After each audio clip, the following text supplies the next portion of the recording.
Last lecture में हमने देखा था 4 तरह के यूनिट सेल को, simple, face centred, body centred, end centred unit cell. तो आज मैं फिर से थोड़ा सा लेक्चर को कंपाइल कर रहा हूं। मैं फिर आपको बताना चाहता हूं क्योंकि ये क्वेश्चन कहीं ये टेबल डायरेक्ट नीट के एग्जाम में भी आ सकता है, डायरेक्ट यहाँ से क्वेश्चन आ जाता है नीट के एग्जाम में। तो मैं एक बार आपको बताना चाहता हूँ। देखिए, 4 तरह के जो यूनिट सेल पड़े थे, वो यूनिट सेल में सबसे पहला जो यूनिट सेल हमने देखा था वो था हमारा simple unit cell. Simple unit cell को हम प्रिमिटिव यूनिट सेल भी बोलते थे। उस सिंपल यूनिट सेल की एटम की अरेंजमेंट कहाँ थी? हमने देखा था कि सिंपल यूनिट सेल में एटम सिर्फ कहाँ पे होते हैं? ओनली एट कॉर्नर्स, सिर्फ कॉर्नर्स पे होते हैं। ओनली एट कॉर्नर्स, वो सिर्फ एटम कॉर्नर्स पे होते हैं। और कॉर्नर टोटल हमने देखे थे कितने होते हैं? 8। और हर कॉर्नर पे एक एटम की कंट्रीब्यूशन कितनी थी? 1/8। ठीक है, तो यहां से जो हमने कैलकुलेट करके देखा, हमें पता चला कि एक एटम एक यूनिट सेल के अंदर, सिंपल यूनिट सेल के अंदर सिर्फ एक्चुअल में एक ही एटम होता है। और इसी चीज को हम बोलते हैं रैंक ऑफ यूनिट सेल। मतलब सिंपल यूनिट सेल का रैंक क्या है? 1। ठीक है, तो ये था सिंपल यूनिट सेल का रैंक। इसी तरीके से हमने सेकंड यूनिट सेल देखा था, वो है हमारा face centred unit cell. Face centred unit cell, जो हमारा फेस सेंटर्ड यूनिट सेल था, उसमें एटम कॉर्नर्स पे थे। उसमें एटम कॉर्नर्स पे थे और कॉर्नर्स टोटल कितने थे? 8 थे। और हर कॉर्नर पे कंट्रीब्यूशन था 1/8। और फेसिस पे थे, और फेसिस पे थे, और फेसिस टोटल कितने थे हमारे? 6। और हर फेस का कंट्रीब्यूशन था 1/2। तो यहां से आया 1, इसे कैलकुलेट करके, और यहां 3। तो टोटल रैंक जो फेस सेंटर्ड यूनिट सेल का है वो है 4। इसी तरीके से हमने देखा था body centred unit cell. Body centred unit cell, body centred unit cell में जो हमने एटम की अरेंजमेंट देखी थी, वो कॉर्नर्स पे थी। कॉर्नर्स पे तो थी, साथ में बॉडी के सेंटर पे थी। बॉडी के सेंटर पे थी, ठीक है, कॉर्नर के साथ साथ। तो कॉर्नर टोटल थे 8, हर कॉर्नर की कंट्रीब्यूशन 1/8 है। सिमिलरली बॉडी सेंटर में एक ही बॉडी का सेंटर होता है। तो यहां से कैलकुलेट करके हमने जो देखा, जो हमारा body centre cubic unit cell है, उसका रैंक क्या है? 2। लास्ट जो हमने यूनिट सेल देखा था वो था हमारा end centred unit cell. End centred unit cell, और एंड सेंटर्ड यूनिट सेल में जो एटम थे वो कॉर्नर्स पे भी थे। और हमने कहा था कि कोई दो ऑपोजिट फेसेस के एंड में होंगे। ठीक है, तो any two opposite faces, any two opposite faces को ही हमने कहा था and. Any two opposite faces, any two opposite faces. तो कॉर्नर्स टोटल 8 हैं, हर कॉर्नर पे कंट्रीब्यूशन 1/8, यहां से आया 1। और एनी टू अपोजिट फेसेस मतलब दो कोई अपोजिट फेस ले लो तो हर फेस का कंट्रीब्यूशन 1/2 है। तो जो हमने एंड सेंटर्ड यूनिट सेल का रैंक देखा है वो है हमारा 2। तो ये टेबल बड़ा ही ज्यादा इंपॉर्टेंट है। एक बार इस टेबल को देखिए कि किस तरीके से एटम की अरेंजमेंट हुई है यूनिट सेल के अंदर, कितने एटम प्रेजेंट होते हैं एक्चुअली में यूनिट सेल के अंदर। तो हमने देखा सिंपल में 1 होता है, फेस सेंटर में 4 होते हैं, बॉडी सेंटर में 2, और एंड सेंटर में कितने होते हैं? सिर्फ 2 होते हैं। नेक्स्ट लेक्चर है हमारा unit cell according to cell parameters. तो सेल पैरामीटर्स के अकॉर्डिंग यूनिट सेल कितनी तरह के होते हैं वो हमने देखने हैं। सेल पैरामीटर्स क्या होता है, सबसे पहले हम वो समझ लेते हैं। हमने पहले ही पढ़ा है कि जो यूनिट सेल होता है वो 3 डायमेंशनल होता है, उसकी 3 डायमेंशंस होती हैं। और जब भी 3 डायमेंशंस की बात चलेगी, हम एक्सिस के बारे में सोचेंगे। हम लेट करते हैं हम यहाँ से इस यूनिट सेल की कुछ एक्सिस ड्रा करते हैं। हम लेट करते हैं कि ये वाली जो एक्सिस है, that axis is known as X axis. और ये जो ऊपर जा रही है, इस एक्सिस को हम बोलते हैं वाई एक्सिस। और ये वाली एक्सिस जो हमें आगे सामने आ रही है, इस एक्सिस का नाम है जेड एक्सिस। अच्छा, हम लेट करते हैं कि यहां से लेके यहां तक जो डिस्टेंस है वो डिस्टेंस है ए के बराबर। वो डिस्टेंस किसके बराबर है? ए के बराबर। और ए के सामने वाला जो एंगल है, ये वाला एंगल, ए के सामने जो एंगल है, हमने उसे कहा अल्फा। ए के सामने के एंगल को हमने क्या कहा? अल्फा कहा। याद रहने के लिए आपके लिए इजी हो जाएगा। ठीक है, हमने कहा ये वाला डिस्टेंस ए है, ये वाला एज जो एज है, एज की लेंथ ए है, ये लेंथ ए है, और इस लेंथ के सामने वाला जो एंगल है वो अल्फा। हमने कहा यहां से लेके यहां तक जो डिस्टेंस है वो बी है, ठीक है, ये वाली एज की लेंथ बी है और इस बी के सामने वाला जो एंगल है हमने उस एंगल को नाम दे दिया बीटा। सिमिलरली हमने यहां से लेके यहां तक जो डिस्टेंस देखा उस डिस्टेंस का नाम है सी, इस एज लेंथ का नाम है सी, और इस सी के सामने जो एंगल आपके सामने यहां है उस एंगल का नाम हमने दे दिया गामा। ठीक है, तो ये है हमारे सेल के पैरामीटर्स जिसमें हमने देखा एज की लेंथ ए, बी और सी, और ए के सामने का एंगल अल्फा, बी के सामने का एंगल बीटा और सी के सामने का एंगल गामा। एक बार फिर से मैं बाहर बना के दिखा देता हूं आपको, आप देख लीजिए।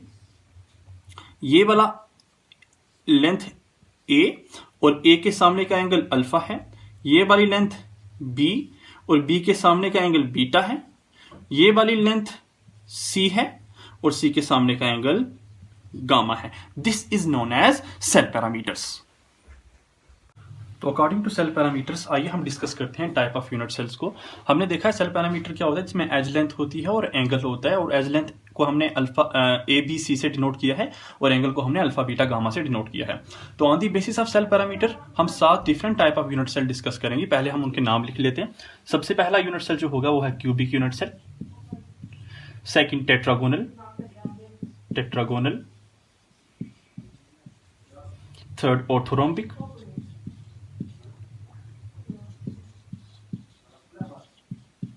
Fourth monoclinic, fifth triclinic, sixth hexagonal, और जो 7th type of unit cell होगा वो हमारा रोम्बोहेड्रल।